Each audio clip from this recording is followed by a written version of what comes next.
Nah, jadi itu sepaket. Jangan berprinsip bahwa yang penting sembahyang khusyuk kakadakah. Nah itu pun memakai seputung juga. Atau kada penting sembahyang yang penting ingat. Nah memakai seputung juga. Jadi ini kita diperintah oleh Allah untuk mendirikan salat dan mengingat Allah. Wa aqimis salata li dzikri. Wal ghaflatu tudadu dzikra. Lupa, lalai kepada Allah itu berlawanan dengan ingat, bertentangan dengan ingat. Faman ghafala fi jami'i salatihi kaifa yakunu muqiman lis-salati li dzikrih. Orang yang lalai pada sekalian sembahyangnya mulai awal sampai akhir dan kalau dia ingat lawan Tuhan sembahyang, bagaimana dia itu mendirikan bagi sembahyang untuk mengingat Allah.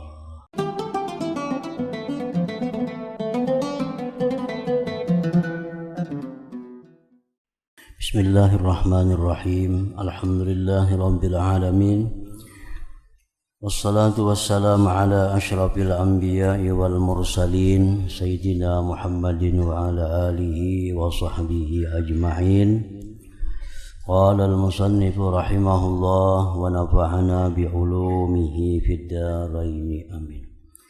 Bayanu syurutil batinati min a'malil qalbi.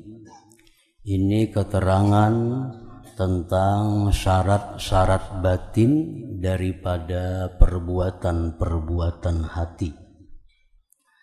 Istiratul khusyu, syarat itu khusyu, wa huduril qalbi, dan kehadiran hati seseorang. I'lam anna adillata dzalik katsiratun.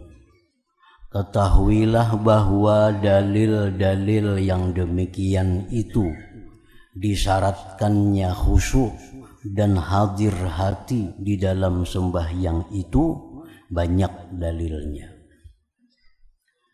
Famin dzalika, setengah demikian, qauluhu ta'ala, firman Allah, wa aqimis salata li dzikri, dan dirikanlah sembahyang untuk mengingat kepadaku. Wa zahirul amri, zahirnya perintah Allah tadi, al-wujubu adalah kewajiban. Wa aqimis salata li dzikri, dirikan sembahyang untuk ingat kepadaku. Jadi itu satu paket yang tidak bisa dipisah antara aqimis shalah li dzikri. Kalau kita sembahyang tapi tidak ingat kepada Allah, ini belum sampai kepada yang dimaksud. Atau orang ingat kepada Allah tapi kada bersembahyangan, itu pun salah. Kadang-kadang ada orang yang memutung ini ayat, padahal ini satu paket yang tidak bisa dipotong, tidak bisa dibagi. Wa aqimis salata li dzikri, dirikanlah sembahyang untuk mengingatku. Nah, jadi itu sepaket.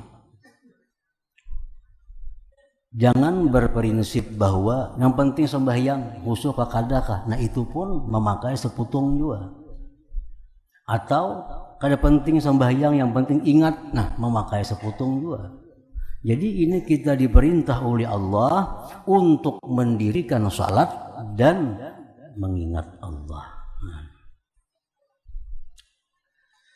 Wa aqimis salata li dzikri. Wal ghaflatu tudadu dzikra. Lupa, lalai kepada Allah itu berlawanan dengan ingat, bertentangan dengan ingat. Faman ghafala fi jami'i salatihi kaifa yakunu muqiman lis-salati li dzikrih.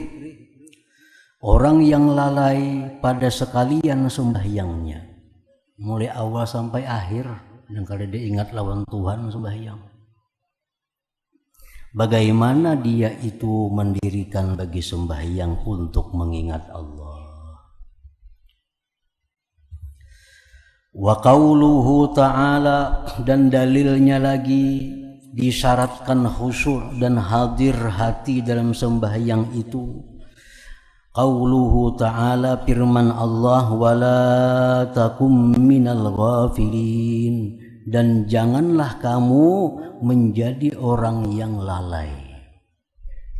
Janganlah kamu termasuk daripada orang-orang yang lalai. Itu nahyun, larangan. Larangan Allah, jangan jadilah kamu orang yang lalai. Itu larangan. Wa zahiruhu, dan zahir larangan itu at-tahrim, adalah haram. Yang dilarang Allah itu zahirnya adalah haram. Yang diperintah Allah itu zahirnya adalah kewajiban. Wa qauluhu ta'ala, dan firman Allah, hatta ta'lamu ma taqulun, sehingga kalian tahu, sadar, ma taqulun, yang kalian kata, yang kalian ucapkan, yang kalian baca. Itu ta'lilun, merupakan alasan linahyis sakran, bagi larangan orang yang mabuk. Orang mabuk itu inya kada paham apa yang dia kata. Orang mabuk itu inya kada mengetahui, menyadari apa yang dia kata. Jadi orang mabuk itu dilarang Allah sembahyang. Dilarang Allah sembahyang orang mabuk itu karena dia kada menyadari apa yang dia ucapkan, apa yang dia baca. Wahuwa, itu firman Tuhan tadi, muttaridun fil ghafilil mustaghriqil hammi bil waswasi wa afkarid dunya, mencakup atau mendatang pada orang yang lalai, yang habis pemikirannya dengan was-was dan pikiran-pikiran duniawi. Jadi orang sembahyang itu ada juga kada mabuk, artinya sadar, tapi dipenuhi oleh pikiran-pikiran sehingga kada menyadari apa yang dia baca. Orangnya kada mabuk, sadar, tapi nya kada menyadari apa yang dia baca. Bismillahirrahmanirrahim, timbul waladhdallin, amin. Kada tahu apa yang dibacanya. Karena pikiran itu habis untuk perkara-perkara duniawi. Nah, ini mirip dengan orang mabuk. Mirip dengan orang mabuk, kadang menyadari apa yang dia baca, bahwa dia sudah membaca Fatihah.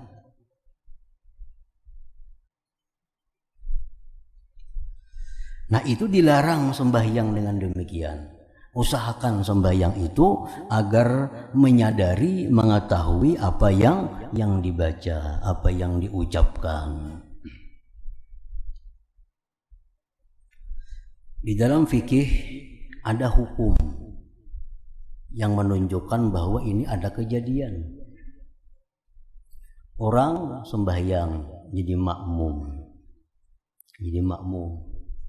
Begitu imam ini, lakum dinukum waliyadin, Allahu Akbar, dia imam.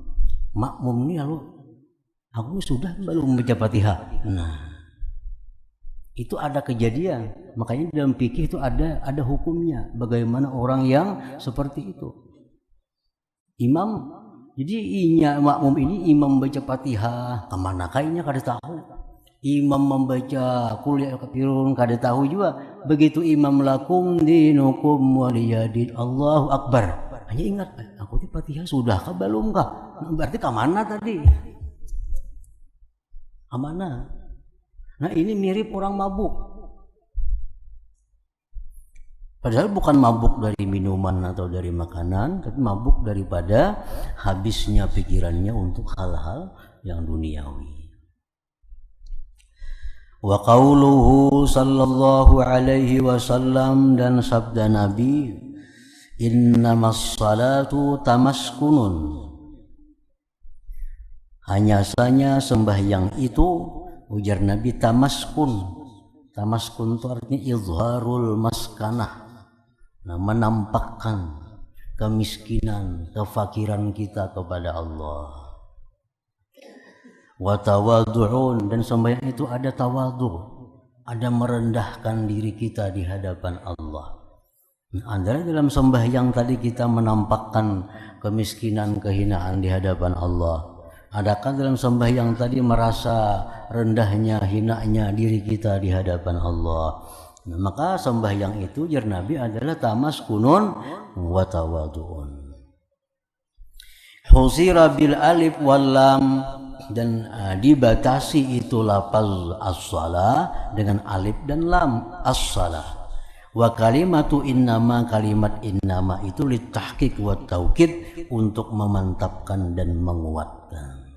Hanya saja sembahyang itu dinamakan sembahyang adalah menampakkan kehinaan dirinya, kerendahan dirinya di hadapan Allah Subhanahu wa ta'ala. Di waktu kita ruku, di waktu kita sujud, nah itu sebenarnya tubuh kita sudah menampakkan kehinaan. Kita sujud, itu tubuh kita menampakkan kehinaan karena kita meletakkan anggota tubuh yang sangat mulia, wajah kita ada di lantai. Nah, tubuh sudah mengisyaratkan kehinaan. Cuma adakah kita dalam sujud itu merasakan kehinaan itu? Nah, itu masalahnya. Hendaknya waktu sujud itu bukan hanya tubuh yang mengisyaratkan kehinaan, tapi hati kita merasakan kehinaan itu.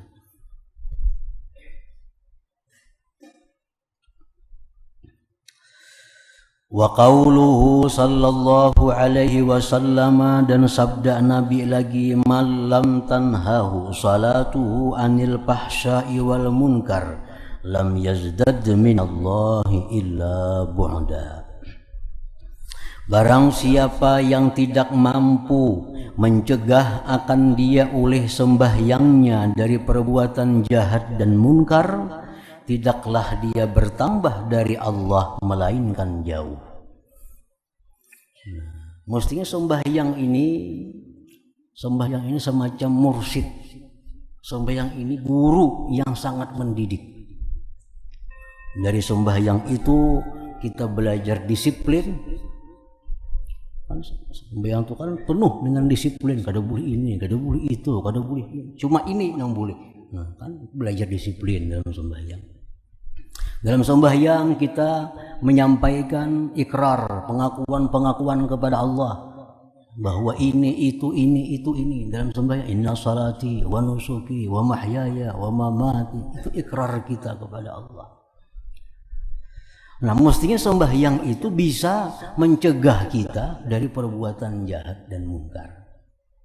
Kita hendak berbuat satu kemunkaran, ingat, aku tadi dalam sembahyang mengaku di hadapan Allah bahwa aku ini hidupku untuk Allah. Mun aku berbuat maksiat berarti kada untuk Allah. Nah, mestinya sembahyang itu bisa menjadi demikian.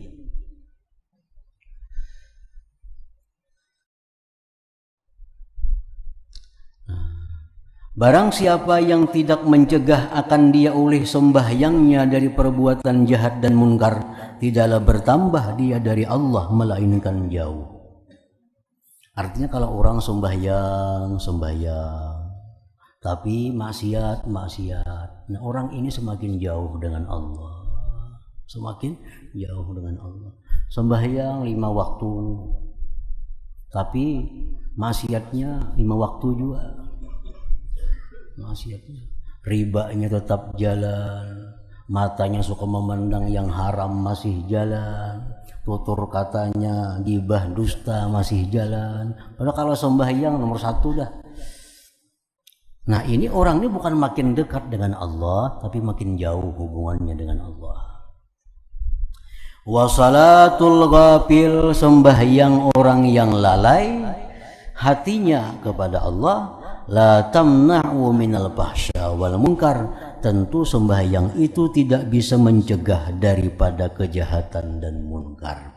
Kalau sembahyangnya ini kada hadir hati, sembahyangnya kada khusyuk, maka sembahyang ini kada akan bisa mencegahnya dari kemunkaran. Ada berbuat di hadapan kita yang jahat, di hadapan kita yang munkar, ingat, aku tadi sembahyang, dan sembahyang aku sudah berjanji lawan Tuhan kada akan berbuat jahat. Ada berhadapan yang munkar, tadi aku sudah sujud kepada Allah, buat apa aku takabur, buat apa aku sombong, dan sembahyang aku sudah merasakan kehinaan diriku. Nah, sembahyang macam itu yang bisa membendung kita dari kelakuan munkar, kelakuan jahat. Tapi kalau sembahyangnya kada ingat apa-apa, hanya praktiknya aja, kada bisa, kada akan mendidik kita daripada suatu kemunkaran, menjauhi munkar. Hendak menzalim orang, hendak menganiaya orang, kaingat kan? Maka dalam sembahyang tadi aku mengucapkan salam sejahtera kepada kaum muslimin. Kenapa aku hendak menipu orang? Kan dalam sembahyang, assalamualaikum warahmatullah, salam sejahtera kebahagiaan untuk engkau kaum muslimin muslimat. Masuk ke belah kiri kayak itu pula. Nah, kalau aku menipu orang, kenapa tidak aku sembahyang mengucapkan kesejahteraan? Kalau aku menzalim orang, kenapa dalam sembahyang mengucapkan salam? Nah, jadi sembahyang itu bujur-bujur adalah pencegah dari munkar, dari kejahatan. Wa qauluhu sallallahu alaihi wasallam, dalilnya lagi, kam min qaimin hazzuhu min salatihi at-ta'abu wan nasab. Berapa banyak orang yang sembahyang, berapa banyak orang yang berdiri, bahagiannya dari sembahyangnya itu hanya susah, payah. Sembahyang banyak sembahyangnya, tapi nya kada dapat apa-apa selain dapat susah, selain dapat payah. Wa ma arada bihi, dan tidak menghendaki Nabi dengan sabda tadi, illal ghafila, kecuali orang yang lalai. Orang lalai itu ya sembahyangnya hanya berujung lapah, berujung susah, kada ada keuntungannya, kada ada faidah baginya. Wa qauluhu sallallahu alaihi wasallam, laisa lil 'abdi min salatihi illa ma 'aqala minha, tidak ada bagi seorang hamba dari sembahyangnya itu melainkan sesuatu yang dia hadir hati daripadanya. Sembahyang itu seapa nilainya, seapa Allah memberikan nilai kepada kita, seapa kita hadir hati di dalam sembahyang itu. Kalau 4 rakaat misalnya, itu total sarakaat lah nang hadir hati. Nah, sarakaat itulah yang ada faidah kepada kita, yang lainnya kada ada faidah. Wa tahqiq fihi, bermula memantapkan pada yang demikian tadi, annal musalliya, bahwa orang yang sembahyang itu munajin rabbahu azza wajal, munajat kepada Tuhannya azza wajalla. Orang sembahyang tadi munajat kepada Tuhan. Kama warada bihil khabar. Wal kalamu ma'al ghaflah, berbicara disertai dengan lalainya hati, laisa bimunajatin albattata, bukanlah itu munajat sama sekali.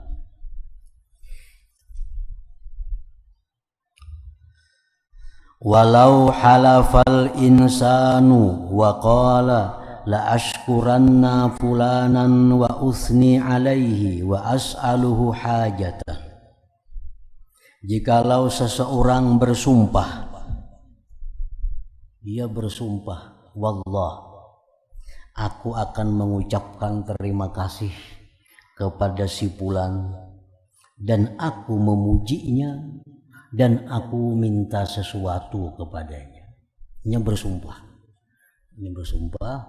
Kalau aku bertemu dengan fulan, aku akan minta sesuatu kepadanya, dan aku berterima kasih, dan aku puji dia. Itu sumpahnya. Nah ini sumpah ini bila kada dijalankan ini bayar kafarat nih, kafarat sumpah. Kayaknya bertamu lawan si Fulan itu kada jadi minta, kada jadi terima kasih, kada jadi memuji, makanya bayar kafarat sumpah. Nya bersumpah demikian. Bila bertamu si Fulan, demi Allah, wallah aku akan mengucapkan terima kasih. Thumma jaratil alfazu ad-dallatu ala hadhil ma'ani ala lisanihi bin naum. Kemudian berlaku kalimat lafaz-lafaz yang menunjukkan atas ini makna-makna di lisannya pada waktu guring. Nah ini bersumpah tadi, aku bila bertamu si Fulan aku ucapkan terima kasih. Tahu-tahu dalam guring maigau. Terima kasih wahai Fulan, engkau memberi aku, engkau orang baik. Terima igau. Lam yabirra fi yamini, tidak lulus sumpahnya. Belum lulus sumpahnya itu. Walaupun diucapkannya kalimatnya, tapi dia ucapkan kalimat itu dalam keadaan kada menyadari apa-apa. Maigau. Jadi masih dituntut lagi untuk melaksanakan itu di waktu jaga, kayaknya di waktu bangun bertamunya. Yang dalam guring tadi masih kada ada artinya itu.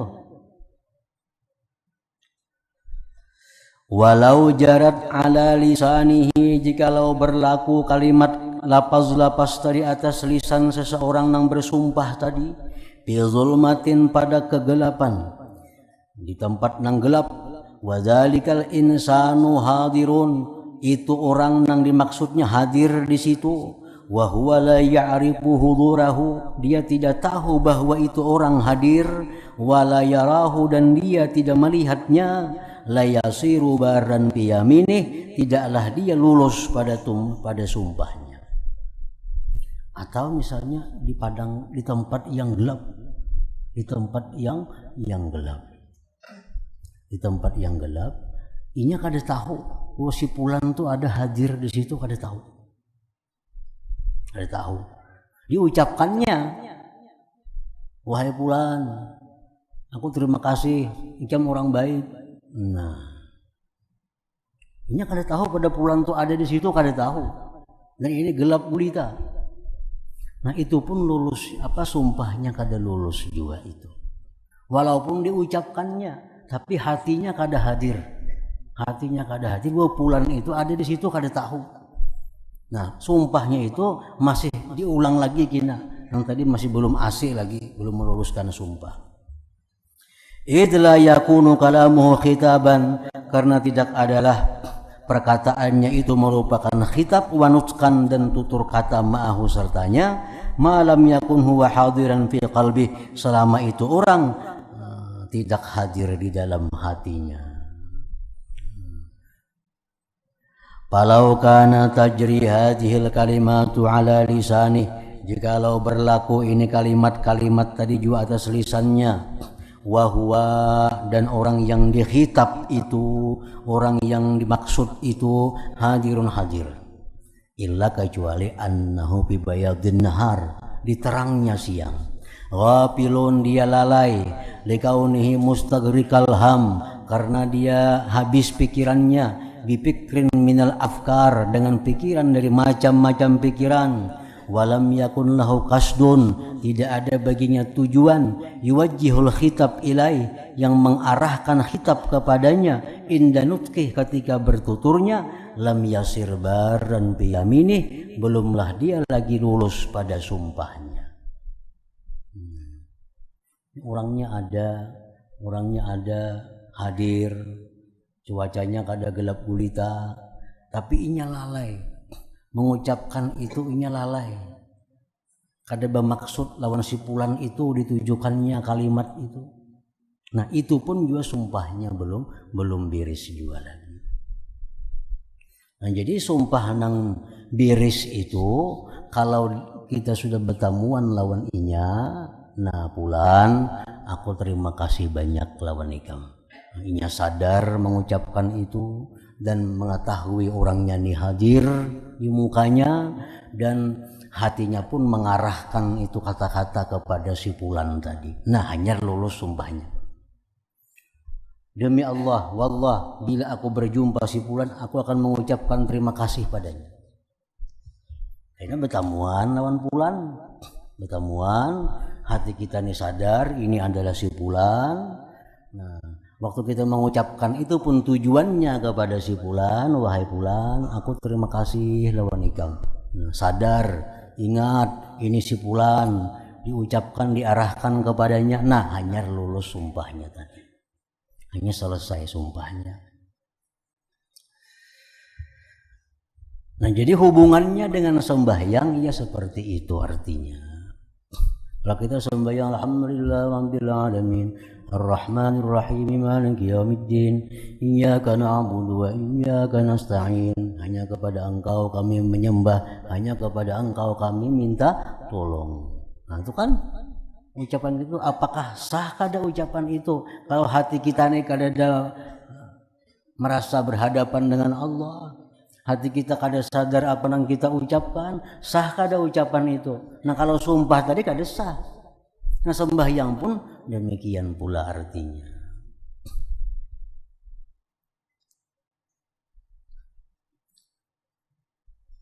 Orang maigau, umpamanya maigau, biniku ku talak, sah lah talaknya?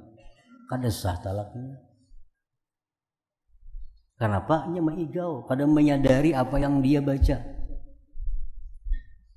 Nah, sama sembahyang, inya kada menyadari apa yang ia baca, bacaan itu sah kada?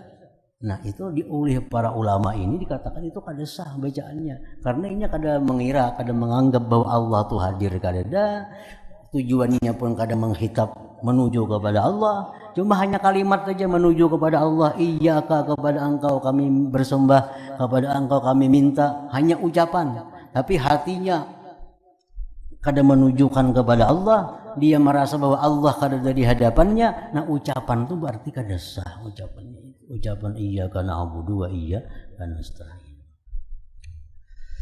Nah, wala syakka, dan tidak ragu-ragu, fi annal maksud minal qiraah, bahwa tujuan bacaan Quran wal azkar zikir itu alhamdu, memuji Allah, wassana'u wattadarru'u waddu'a'u wal mukhatabu, yang dikhitab, yang dituju huwallah azza wa jalla.